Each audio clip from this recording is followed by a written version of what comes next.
साथियों, प्याज की फसल के अंदर सिंचाई का मैनेजमेंट, खाद का मैनेजमेंट और बीमारियों का निवारण, कीटों का उपचार ये करना बहुत ही ज़रूरी है। अगर आपने प्याज की फसल के अंदर बीमारियों का उपचार कर दिया, जो भी थ्रिप्स लग रहे हैं, माहू लग रहा है, अल लग रहा है, तो उसका उपचार आपने कर दिया और उसके बाद समय पर आप सिंचाई कर रहे हैं, मतलब कम सिंचाई, और जो भी सिंचाई आप कर रहे हैं उसके अंदर बढ़िया न्यूट्रिएंट, बढ़िया खुराक आप उसके अंदर डाल रहे हैं, तो आपकी प्याज की फसल को साइज लेने से, प्याज की फसल की जो कंद है, जो प्याज है, उसकी साइज ज़्यादा बढ़ने से कोई भी नहीं रोक सकता। और उसके अंदर कलर अच्छा होगा, प्याज की साइज अच्छी होगी, गुणवत्ता अच्छी होगी, तो आपको प्याज का मंडी का भाव अच्छा मिलेगा, उसके अच्छे दाम आपको देखने को मिलेंगे। नमस्कार किसान साथियों, अभी रबी प्याज का सीजन चल रहा है और इस समय प्याज की बुआई करने वाले किसानों के मन में एक ही बात है कि हम अपने यहाँ पर प्याज की साइज को बड़ा कैसे करें, उसकी कंद की साइज को बड़ा कैसे करें।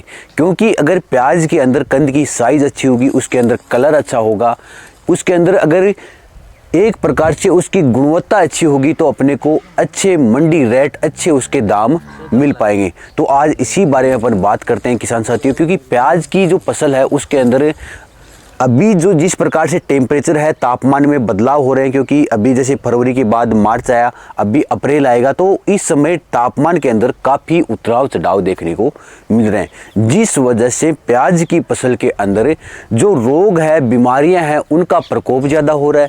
साथ में उसको अचानक से पानी की आवश्यकता ज़्यादा हो रही है, जिस वजह से उसके अंदर एक तो कंद की साइज में जो बदलाव है वो हो रहे हैं, कंद की साइज नहीं बन पा रही है। ज़्यादा पानी देने की वजह से प्याज की फसल के अंदर जो डोडे बनते हैं, जो सीटे एक प्रकार से निकाल लेता है, वो भी ज़्यादा बन रहे हैं। इसके साथ ही उसके अंदर जो ज़्यादा पानी देने की वजह से, टेम्परेचर में बदलाव होने की वजह से उसके अंदर रोग व कीटों का प्रकोप काफ़ी ज़्यादा देखने को मिलता है। तो आज इस बारे में बात करते हैं किसान भाई किस प्रकार से अपनी फसल को कीटों व रोगों से बचा सकते हैं। तो सबसे पहले बात करते हैं कि रोग कौन से लगते हैं। साथियों, प्याज की फसल के अंदर दो बीमारियों का प्रकोप सबसे ज़्यादा, एक तो उसके अंदर जो झुलसा रोग आता है, मतलब जो प्याज की फसल है वो पीली पड़ जाती है, उसके अंदर एक प्रकार से बीमारी आ गई। इसके साथ ही उसके अंदर जलेबी रोग और झुलसा रोग का प्रकोप भी काफ़ी ज़्यादा देखने को मिलता है। इसके अलावा कीटों की अगर बात करें तो सबसे ज़्यादा उसके अंदर रस चूसक कीट, थ्रिप्स और माहू का प्रकोप देखने को मिलता, तो इसका उपचार हमें करना है। इसके बाद जब इन बीमारियों व कीटों का उपचार हो जाए तो उसके अंदर न्यूट्रिएंट डाल के हम उस प्याज की जो साइज है उसको बड़ा करेंगे। तो सबसे पहले बात करते हैं किसान भाई, जो बीमारियां उसके अंदर लग रही है, जो पीलापन उसके अंदर है, उसका उपचार किस प्रकार से कर सकते हैं। साथियों, प्याज की फसल के अंदर पीलापन मुख्य रूप से 3 कारणों की वजह से आता है। पहला है उसके अंदर किसी प्रकार की बीमारी का प्रकोप हो, दूसरा उसके अंदर न्यूट्रिएंट की कमी हो, पोषक तत्वों की कमी हो, तीसरा उसके अंदर जो सिंचाई है उसका मैनेजमेंट सही प्रकार से नहीं किया गया हो।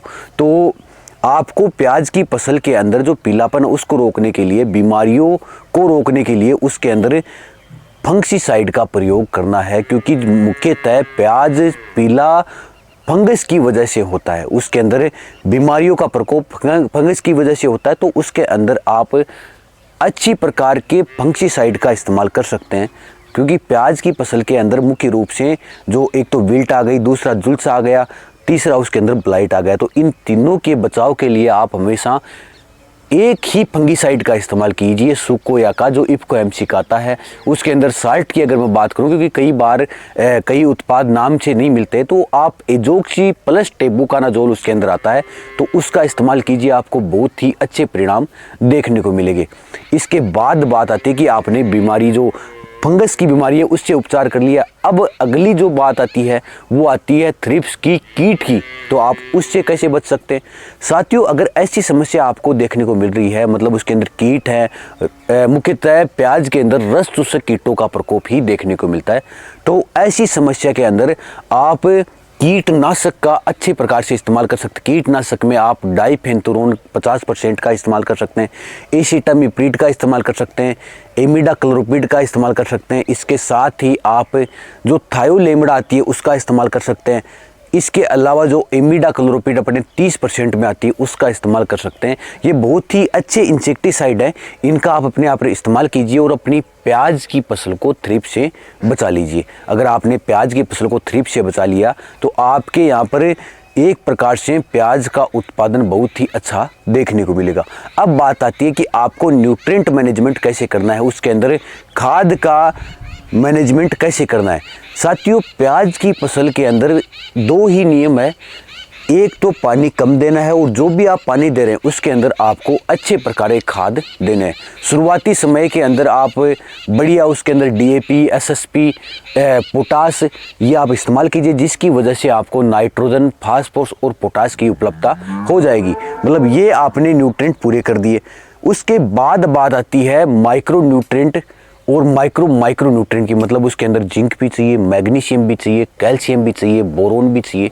तो ये न्यूट्रिएंट आपको थोड़ी थोड़ी मात्रा में जो भी आप सिंचाई कर रहे हैं, जो भी आप पानी दे रहे हैं उसके साथ आप देते रहे तो आपको बहुत ही अच्छा परिणाम देखने को मिल देगा। तो इसकी अपन ने कई वीडियो में बात की किसान भाई किस प्रकार से प्याज के अंदर जो खाद का मैनेजमेंट है वो कर सकते हैं, वो भी आप देख सकते हैं। इसके लिए एक सेपरेट वीडियो भी अपन बनाएंगे कि किसान भाई किस प्रकार से अपने यहाँ पर प्याज की फसल के अंदर न्यूट्रिएंट का मैनेजमेंट कर सकते हैं। इसके बाद बात आती है सिंचाई की कि साथियों, अगर टेम्परेचर ज़्यादा है तो आपको सिंचाई की संख्या को बढ़ाना है, मात्रा को नहीं बढ़ाना। मतलब सिंचाई लंबे समय तक नहीं करनी, परंतु कम समय पर आपको सिंचाई करनी है। अगर टेम्परेचर कम है तो आपको सिंचाई पर कम ध्यान देना, आपको कम सिंचाई करनी है, जिस वजह से आपकी प्याज की जो फसल है वो डोडे नहीं निकालेगी। उसके अंदर एक प्रकार से जो कंद है उसकी साइज़ बढ़ेगी। प्याज के अंदर एक प्रकार से पत्तों की साइज़ पर इतना ज़्यादा प्रभाव नहीं होगा। और प्याज की जो पत्तियां हैं, प्याज की ऊपर की जो आल जिसको अपन बोलते हैं, उसका आपको ज़्यादा ध्यान रखना, क्योंकि प्याज की फसल के अंदर पत्तियाँ अच्छी होगी तब उसके अंदर प्रकाश संश्लेषण अच्छा होगा। प्याज है वो अच्छा भोजन बना पाएगा और अच्छा भोजन बनाएगा तो उसके अंदर कंद की साइज है वो बहुत ही अच्छी होगी।